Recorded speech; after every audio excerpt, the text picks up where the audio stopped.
안녕하세요. 철인삼종문고에 오신 것을 환영합니다. 이번에는 책 얘기가 아니라 제가 주로 하는 일인 멘탈에 대한 이야기를 하려고 하고요.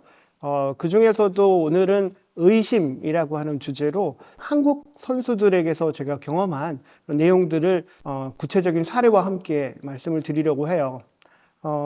의심 다 해보시죠.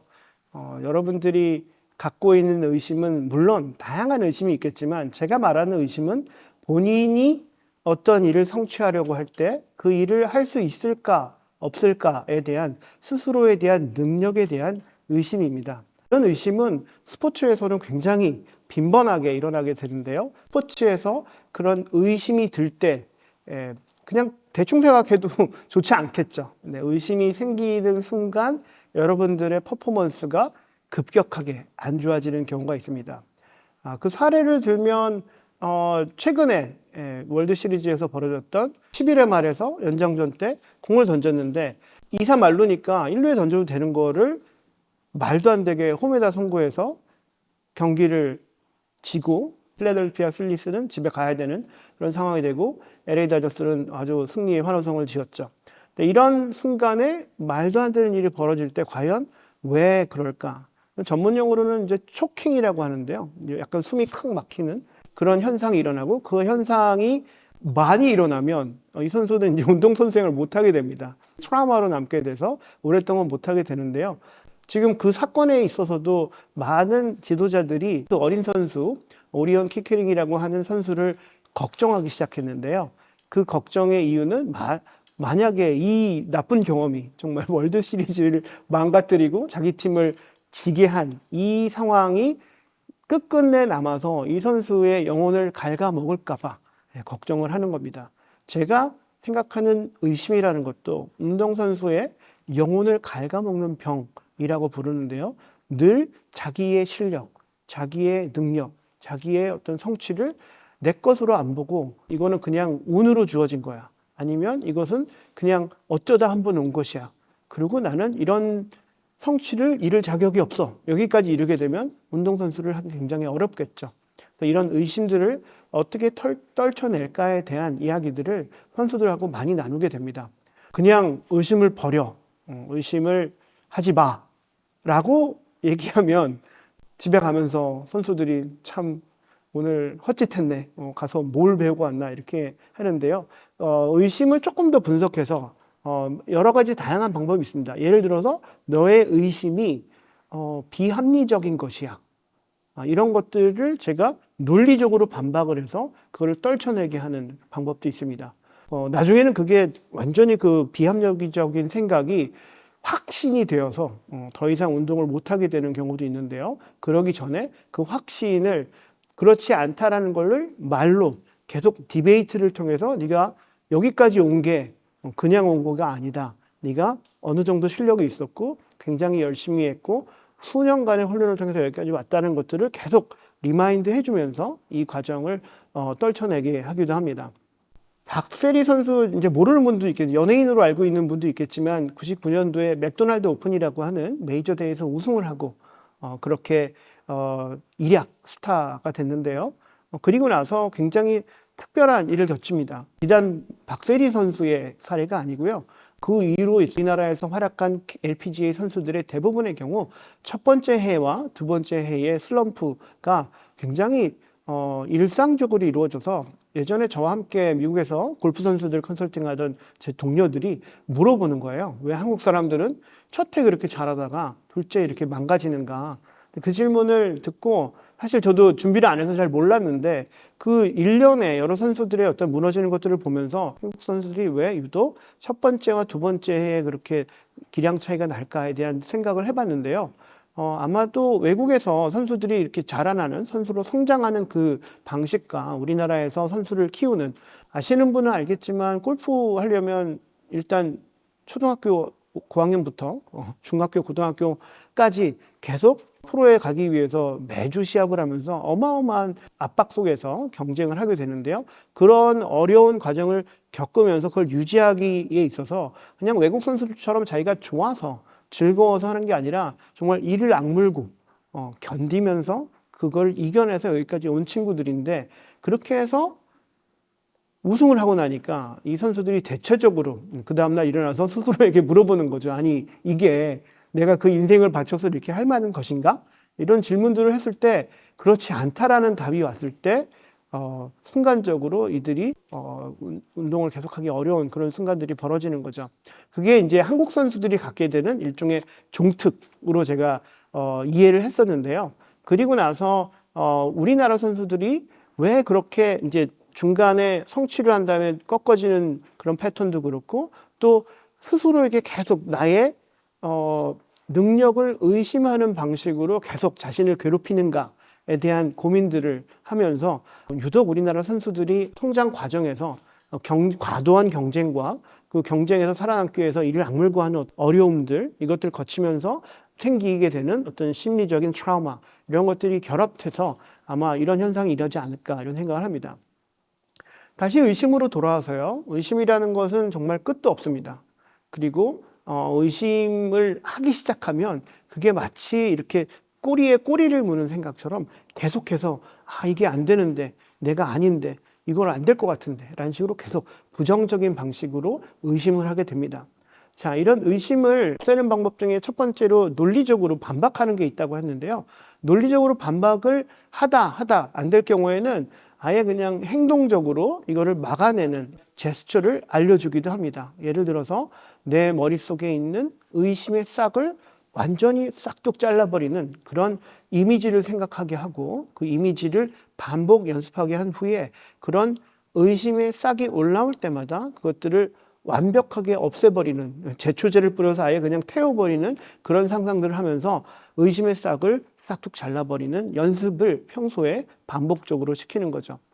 과연 이거로 되겠냐라고 질문을 하시는 분이 있을 것 같아서 제가 그 전에 사례를 말씀을 드리면 골프 같은 거 할 때 이런 의심이 생기는 친구들 어떤 방식으로 극단적인 형태로 어떻게 하냐면 입스라고 하는 그러니까 평소에는 정말 눈 감고도 했던 것들이 어떤 순간에 탁 걸리면서 이 동작 자체가 안 되는 그게 원래 예전에는 야구에서 이제 던지는 입스가 오기도 했는데 처음에 그렇게 발생했는데 예를 들어서 농구에서도 오고 그 다음에 이 골프에서는 입스라는 게 굉장히 일반적으로 많이 되고 있습니다. 사실 이 입스는 굉장히 특이한 경우로 알려져 있었습니다. 1년에 입스 걸리는 선수가 미국 전역에서 한두 명 있을까 말까 이 정도였는데 최근 우리나라 골프계에서는 그냥 감기처럼 한 번은 다 겪어야 되는 아까 제가 얘기했던 우리나라 선수들의 어떤 종특이라는 게 이런 스포츠를 둘러싼 환경 탓이기도 하는데요. 그 환경에 의해서 이 선수들이 입스 정도는 한 번쯤 겪는 거야 라고 해서 일반적으로 하는데 입스가 걸리면 뭐 잘 극복하면 다행이겠지만 어떤 선수는 이 입스 때문에 이제 선수를 그만둬야 되는 그런 상황까지 있기도 합니다. 그 입스가 온 선수한테 이런 제가 지금 얘기했던 인지적인 방법들 이런 것들을 해서 이게 되겠냐 입스같이 그 어마어마한 어려움을 이 단순한 그냥 동작이나 생각을 없애는 반복 연습으로 가능하겠느냐 됩니다. 이 선수들 이 간절함을 가지고 이거 안 되면 이 사람들 그냥 그만둬야 되는 사람들인데요. 제가 지금 얘기하는 그 간단한 어떤 절차들 짝도 없어요. 이게 사실은 그냥 하루아침에 순식간에 벌어지진 않고요. 이것들을 반복적으로 계속 훈련하게 하고 이 선수가 갖게 되는 일련의 절차적인 수행의 과정 안에 아주 빌트인으로 넣게 되는 거죠. 그 의심을 자르는 그런 제스처나 그런 리추얼을 그 안에 집어넣고 훈련을 할 때 그것들을 반복해서 똑같은 동작을 반복해서 자기 몸에 붙이는 그런 연습을 루틴이라고 하는데요. 루틴은 이제 뭐 선수들한테 따로 안 가르쳐줘도 다 알고 있는데 예를 들어서 뭐 프리샷 루틴, 티샷 올라가서 스윙 몇 번 하고 에이밍 어떻게 하고 발 어떻게 놓은 다음에 속으로 무슨 얘기한 다음에 성공적인 거 그리고 치는 이 일련의 절차들 그냥 딱 끝나는 게 아니라 보통은 이 티샷 루틴 하나 만드는데 한 6개월 정도 선수하고 계속 고민하면서 가장 맞는 최적의 루틴을 만들어서 그 루틴을 몸에 붙이는 활동을 비디오로 촬영하면서 그걸 찍습니다. 그래서 그런 의심이 없게끔 만드는 게 실제로 어떤 루틴을 신체에 붙여서 계속 반복해서 이게 내 거가 되면 될수록 이런 의심이나 이런 것들이 끼어들 틈이 없게 만드는 그런 일련의 과정들을 프로 선수들은 훈련을 하는 거죠. 아주 오래전에 제가 볼 때 한 20년도 넘었는데 양궁 국가대표 선수들 훈련할 때 그 루틴 도입할 때 초창기였는데요. 우리 다 그거 촬영했습니다. 이 선수들의 루틴을 촬영해서 이거를 시간적으로 0.00초까지 다 맞춰가지고 똑같이 할 수 있도록 훈련을 시킵니다. 그래서 훈련을 시킨 거를 가지고 그때 아마 아테네 올림픽이었는데요. 아테네 올림픽 가기 전에 그 일련의 루틴들을 몸에 붙이고 가서 그런 불안의 싹들이 들어오기 전에 이미 학습되고 훈련된 그 루틴을 시작하면 일련의 행동이 처음부터 끝까지 쭉 이어지면서 그런 의심을 전혀 할 수 없을 정도의 반복된 훌륭한 수행을 계속하는 거죠. 그래서 그런 수행 안에 아주 개별화된 선수들마다 굉장히 개별적으로 독특하게 특화된 루틴들을 가지고 있었고 그 루틴을 촬영하고 그 촬영한 것도 또 제3자 입장에서 다큐멘터리로 만들어서 뭐 이들이 포디움에 올라가서 금메달 따는 것까지 아예 그냥 영화라도 만들어가지고 미리 다 상영해서 아테네 타는 비행기 타기 전에 이미 나는 거기 올림픽에서 금메달 따고 오는 과정까지를 다 적어서 다 눈으로 그려서 심상으로 그 루틴으로 만들어서 확실하게 만들고 간 선수들이 그렇게 하고 오는 거죠. 그런 과정들을 겪어서 뭐 돈도 많이 들고 시간도 들고 저희 같은 전문가들이 오랫동안 봐줘야 하긴 하지만 그게 벌써 한 20년 전 일이거든요. 지금은 그런 선수들이 이미 다 알고 있기도 할 뿐만 아니라 훨씬 더 고도화돼서 이런 루틴이나 의심의 싹을 없애는 이런 과정들이 굉장히 과학적으로 도움을 많이 받고 있다. 이런 말씀을 드리고요. 조금 더 제가 더 구체적으로 말씀드리면 예를 들어서 부정적인 생각이 끼어들려고 한다라고 하면 그 생각이 들려고 한다라는 것을 알아채는 게 사실 첫 번째 과제인데 그걸 하게끔 하는 훈련이 또 필요한 거죠. 그 예를 들어서 골프 선수한테 첫날 가서 이런 얘기합니다. 너 부정적인 생각이 골프 18호 돌면서 몇 번이나 있어? 많이요. 그러면 몇 번이야? 모르죠. 그러면 어떻게 하냐? 제가 클립을 한 40개 정도를 왼쪽 주머니에 넣게 하고 그런 부정적인 생각이 날 때마다 하나씩 빼서 오른쪽에다가 집어넣어. 라고 숙제를 준 다음에 18호를 돈 다음에 오른쪽에 있는 거 꺼내봐. 16개, 17개, 20개 이렇게. 요게 첫 번째 방법입니다. 그런 식으로 내가 부정적인 거, 어떤 그런 의심을 몇 번이나 하냐를 구체적으로 카운팅하게 하는 게 첫 번째. 자, 그러면 카운팅 됐으면 이제 시작인 거죠. 그럼 그 생각이 들 때를 내가 aware, 인식을 하게 되면 그 이후에 이걸 카운터할 수 있는, 이거를 딱 막박으로 칠 수 있는 일련의 인지적인 과정을 걔랑 나랑 앉아서 만드는 겁니다. 자, 예를 들어서 부정적인 생각이 뭐냐. 티샷을 하려고 그러는데, 이쪽 왼쪽으로 이렇게 돌아가야 되는데, 바람이 이렇게 불고, 관중들, 여기, 갤러리들이 있잖아요. 긴장이 막 되고, 나왔는데, 안 될 것 같아. 라는 부정적인 생각이 들으면 알았잖아요. 자, 안 될 것 같아. 그러면 이제 둘이 앉아가지고, 왜 안 될 것 같아? 무슨 이유야? 이게 합리적인 이유야? 너 이거 수백 번 한 건데 그냥 하던 대로 하면 되는데 왜 안 될 것 같아? 아니 관중들도 있고 이거 처음 나가봤는데 여기서 해본 게 그렇게 달라? 그러면 이제 루틴 같은 거 리마인드 해주고 계속 네가 잘할 수 있다는 얘기를 계속 확실하게 해주고 그 생각이 들 때마다 이거가 말도 안 되는 의심이라는 것을 내가 스스로 확신하고 설득될 수 있는 카운터 프레이즈를 만들어줍니다. 카운터 언어를 만들어줘요. 그래서 나는 이만큼 열심히 했고 해왔고 지금까지 되고 안 될 리가 없다라고 하는 확신이 드는 일종의 이미지나 단어를 얘한테 붙여주는 거예요. 그래서 그거를 이제 생길 때 아니까 생기면 근데 바로 그냥 붙이는 게 아니라 그 전에 한 스텝이 더 들어갑니다. 스탑 사인을 만들어줘요. 요런 생각하지 마라고 하는 이미지나 사운드나 어떤 모든 어떤 감각기관을 동원한 그런 것들을 합니다. 선수들한테 물어봐. 너를 지금 뭐 하려고 그러는데 딱 막으려고 그러는 이미지가 뭐니? 물어보면 저는 우리 코치 선생님이 휘슬을 불 때 껏 서요. 그럼 휘슬. 부정적인 생각이 나면 자동적으로 휘슬 소리가 나게 연습시키는 거예요. 휘슬. 그러면 멈추잖아요. 그 다음에 내가 준비했던 그 카운터 단어를 거기다 딱 붙이는 거예요. 요거를 두 가지로 얘기하는 한 가지는 인지 재구성 훈련이라고 합니다. 그래서 이 인지 재구성 훈련은 사실 불안 제거할 때 많이 쓰는 거고 어떤 부정적인 생각이 날 때 이런 기법들을 이용해서 활용을 하는데 바로 되진 않지만 약간 일련의 절차를 거쳐서 시간을 들이면 충분히 고칠 수 있는 이거는 그냥 사람이 그냥 뇌가 그렇게 작동하게 돼 있어요. 스탑 사인 놓고 어떤 애들은 그냥 엄마가 내 이름을 소리 정은아! 라고 부르는 그 소리에 아빠가 부르는 소리에 그냥 훅 멈추는 어떤 이런 개인적인 것들을 집어넣어서 그걸 거기다 넣는 거예요. 그러면 스탑 됐죠. 그 다음에 준비해 놓은 이 과정에서 합리적인 나를 설득할 수 있는 긍정적인 단어를 위에다가 반창고 붙이면 다시 붙이고 이거를 내 걸로 만든 다음에 수행을 시작하면 그런 의심의 싹이 틈이 없게 들어갈 수 있는 그런 방법입니다. 이거를 인지 재구성이라고도 하고 그다음에 이제 영어로 cognitive reconstructing이라고 하고 thought stoppage 생각 사고 중지 훈련 뭐 이런 거라고 합니다. 질문이 있으면 댓글로 주시면 제가 성심성의껏 답을 해드리도록 하겠습니다. 이제 조금 더 안으로 들어가면 아까 제가 불안할 때 많이 이런 거 한다고 그랬잖아요. 불안할 때 벌어지는 반응이 인간에게 두 가지가 있어요. 하나는 신체적으로 약간 땀이 나거나 아니면 자꾸 화장실 가거나 유리네이트하고 침이 마르고 뭐 이런 식으로 이거는 신체적으로 오는 불안의 증세입니다. 이거를 소매틱 앵사이어티라고 해요. 신체 불안. 근데 신체 불안은 매우 쉽습니다. 없애기가.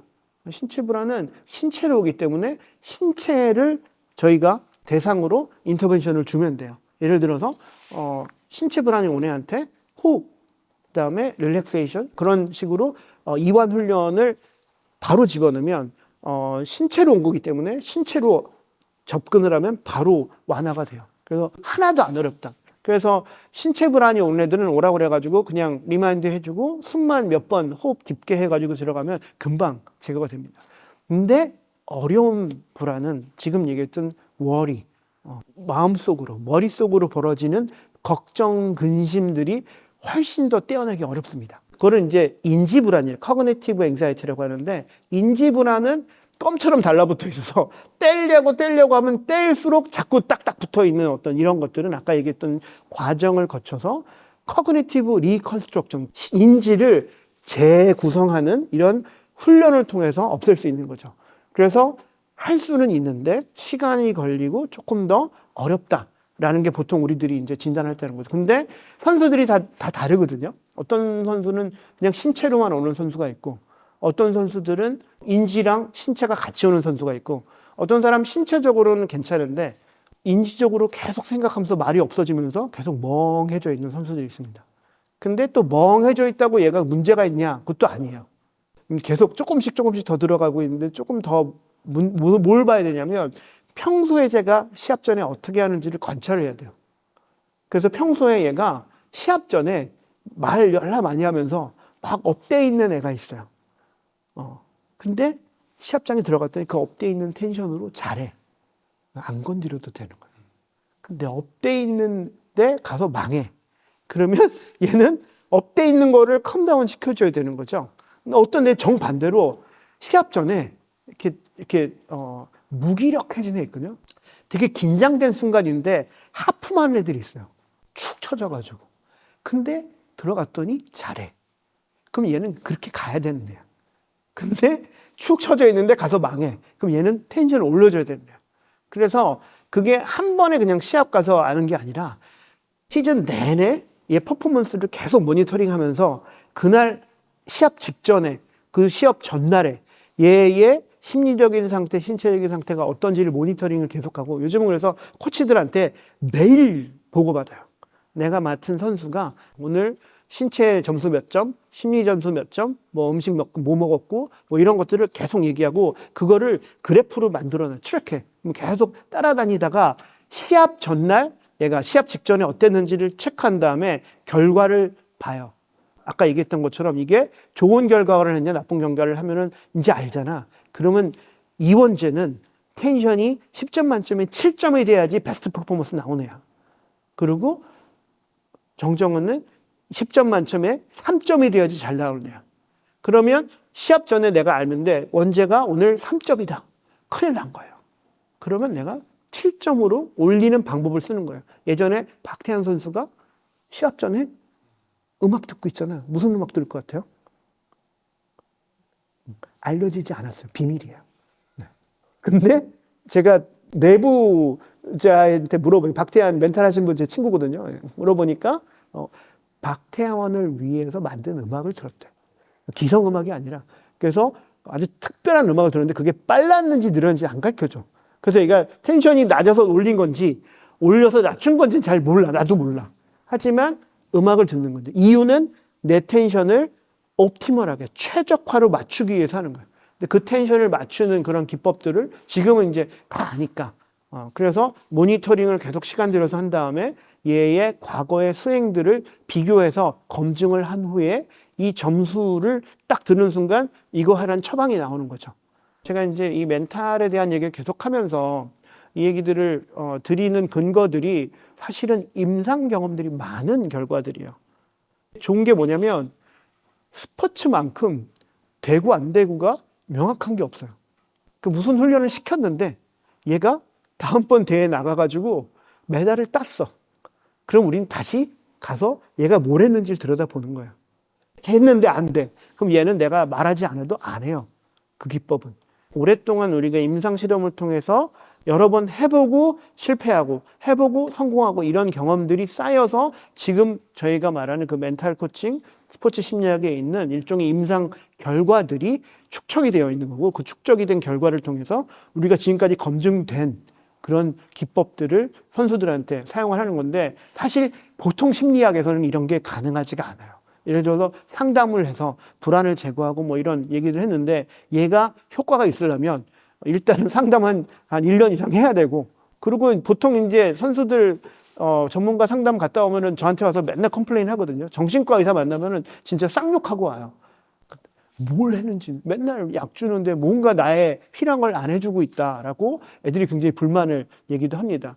근데 그런 점에서 스포츠 심리학은, 멘탈 코칭은 매우 구체적인 결과가 눈앞에 있는 아이들한테 굉장히 눈에 보이는 결과를 계속 제공해야만 하는 분야이기 때문에 일반적으로 우리가 쓰는 어떤 기법들은 굉장히 임상의 결과를 거친 그래도 타율이 좋은, 물론 그게 100%라고는 할 수는 없지만 그래도 좀 타율이 좋은 그런 인터벤션들이 지금 살아남아 있다. 그것들을 여러분들께 오늘 다 하진 않고 차근차근 조금씩 나눠주겠습니다.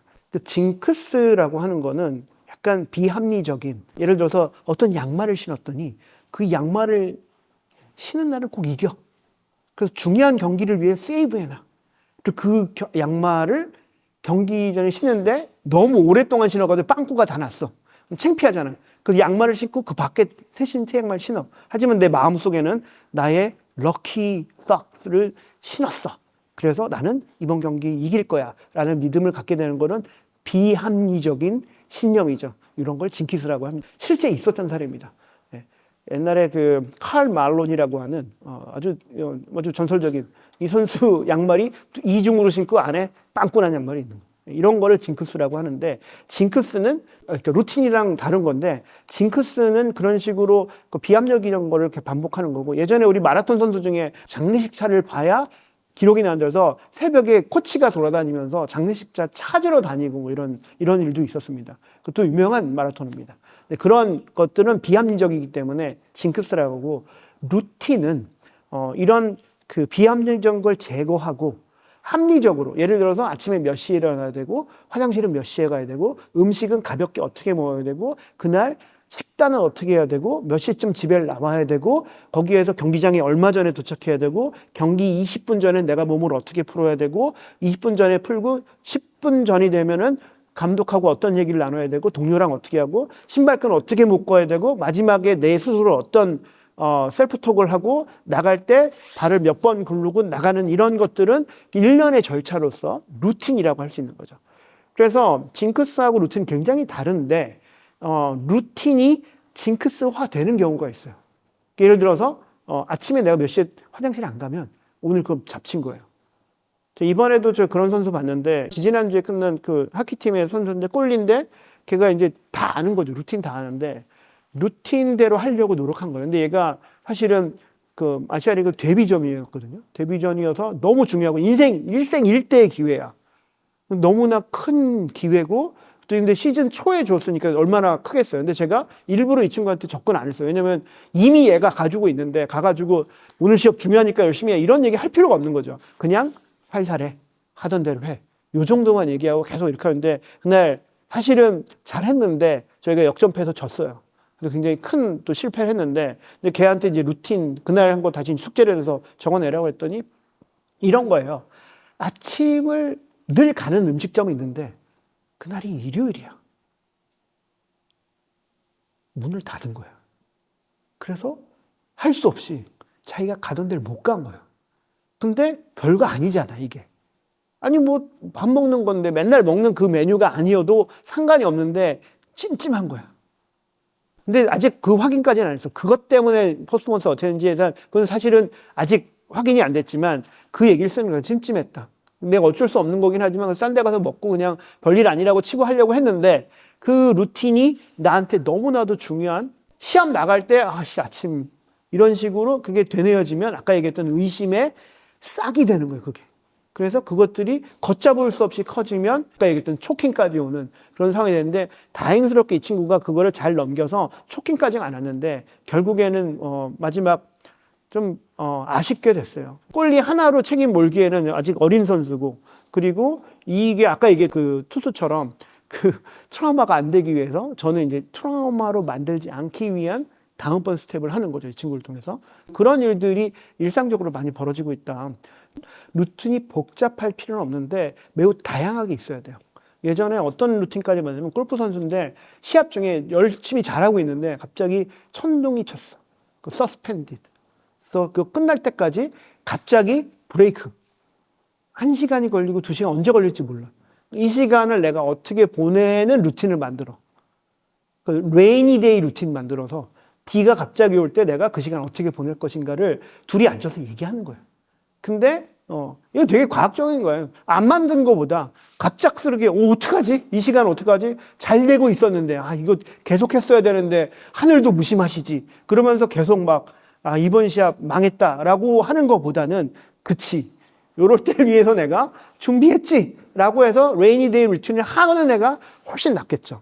네, 그런 식으로 다양한 루틴을 개발해서 내 그 툴에다가 재어 놓는 게 그때그때 써서 하는 게 좋고 아까 이제 간편하고 심플한 루틴이 좋다고 그러는 거는 절차를 너무 복잡하고 아주 디테일하게 만들어 놓으면 되게 강력해지긴 하는데 아까처럼 조금만 삐끗해도 뭔가 찜찜해지는 어떤 부작용이 있고 그거가 너무 고정이 돼서 오히려 퍼포먼스를 계속 유지하는데 걸림돌이 되는 경우도 많이 봤어요. 그래서 어느 정도 숙달이 되면 여기서 조금씩 흔드는 연습도 해요. 자, 여기서 요거 빼볼까? 요거 없어도 될 것 같은데 요거 한번 제끼고 이번에 해볼까? 뭐 이런 식으로 자꾸 플렉서블하게 가면서 자꾸 유연해지게 만들면서 나중에는 그냥 들어가면서 그냥 오늘 즐기고 오자. 오늘 내 했던 대로 하면 되고 나는 중간만 파만 해도 니네들 내 경기하는 거 보는 것만 해도 넌 지금 내가 팬 서비스 해주는 거야. 네 복 받은 줄 알아라. 그러면서 되게 웃으면서 들어가고 그런 아이들이 오랫동안 최고 수행을 유지할 수 있는 거죠. 물론 강박적으로 자기 관리를 철저히 해서 이치로 같은 선수들 약간 병적이거든요. 이치로는 원정 경기 가는 호텔 방에다 자기 루틴 하려고 거기에 웨이트 트레이닝을 다 만들어놨어. 제가 볼 땐 그거는 과도해. 저거는 조금 아닌데 싶은데 어쨌거나 걔는 그걸로 자기 현생활을 끝까지 간 거였는데 좀 과한 부분도 있지만 제가 볼 때는 어느 정도 되면 그걸 놀 수 있는 그 레벨로 가야 되는 거죠. 제가 볼 때는 더 성숙하고 더 깊이 있는 선수로 성장하는 데는 멈춰 있는 거죠. 근데 그게 개인차가 있어서 어떤 선수는 이게 잘 맞고 어떤 선수는 약간 철학적으로 어떤 선수는 조금 더 쾌락적으로 이렇게 다양한 방식으로 주는 거고 그래서 그거를 잘 어댑트할 수 있는 능력이 제가 볼 때는 멘탈 코치의 가장 중요한 능력. 그러니까 이 선수에 맞춰서 내가 가장 적절한 기법, 인터벤션을 제공할 수 있는가. 이게 이제 물론 경력에서도 나올 수 있겠지만 사실은 선수를 잘 읽어내는 능력. 이게 멘탈 코치의 굉장히 중요한 능력이라고 봅니다. 자, 그 일상 속에서 오늘 제가 말씀드린 여러 가지 장치들을 어떻게 쓸까? 간단한 거는 지금 현재 내가 겪고 있는 상황을 입 밖에 내는 방법, 딱 그 순간에 두 가지 현상이 일어나는데 안에 쌓여있던 어떤 에너지, 나쁜 에너지가 나가는 게 하나가 있고 두 번째는 그 에너지를 내보냄으로써 내가 스스로를 객관화시키는 어떤 이런 두 가지 효과가 있습니다. 그래서 지금 어떤 상황이네 라고 그걸 그냥 속으로 얘기하지 말고 소리를 내서 내가 지금 망했네 아니면 내가 지금 배가 고프네, 내가 지금 생각을 하고 있네, 내가 지금 공경에 빠졌네 라고 이렇게 말을 함으로써 그 현실에서부터 조금 발을 떼어놓고 안전한 지역에서 이것들을 대상회에서 볼 수 있는 그런 순간을 만들어내는 게 도움이 될 것 같아요. 그래서 쉬운 방법이긴 하지만 일상 속에서 열쇠말을 하나 찾아서 그 말을 한번 되뇌어 보면서 이번 주를 한번 보내시고 다음번에 와서 안 된다 그러면 댓글에 악플을 달아주시면 되겠습니다. 마지막 질문. 네. 그럼 이상적으로 루틴이 어느 게 제일 좋은 건가요? 멘탈 코치가 필요 없는 선수 제가 생각하는 이상적인 선수입니다. 그러니까 내가 계속 붙어가지고 막 이렇게 해주고 저렇게 해주고 이런 거를 영원히 하는 거는 결국은 베비시터인 거거든요. 내가 얘를 도와주는. 나의 궁극적인 목표는 이 선수가 내가 도와주지 않아도 스스로 자기의 그 퍼포먼스를 조절하면서 최적의 퍼포먼스를 낼 수 있게끔 스스로를 조정할 수 있는 상태가 제가 꿈꾸는 마지막 단계인 거죠. 그래서 루틴이 없으면 성공하고 뭐 이런 게 아니라 스스로 셀프 레귤레이트 되는 그런 선수가 되는 게 마지막 목표가 되겠습니다. 많은 이야기 나눴는데요. 여러분들 집에서 시작하시는 분들은 자기 일상에서 한 가지 문장을 찾아서 이거를 스스로 되뇌이면서 이것에부터 보호하고 떨어질 수 있는 어떤 이런 단어를 하나 만들어서 이걸 되뇌이면서 편안하고 행복한 한 주 보내고 다음 주에 다시 만나면 좋겠습니다. 질문이 있으면 댓글로 주시면 제가 성심성의껏 답을 해드리도록 하겠습니다.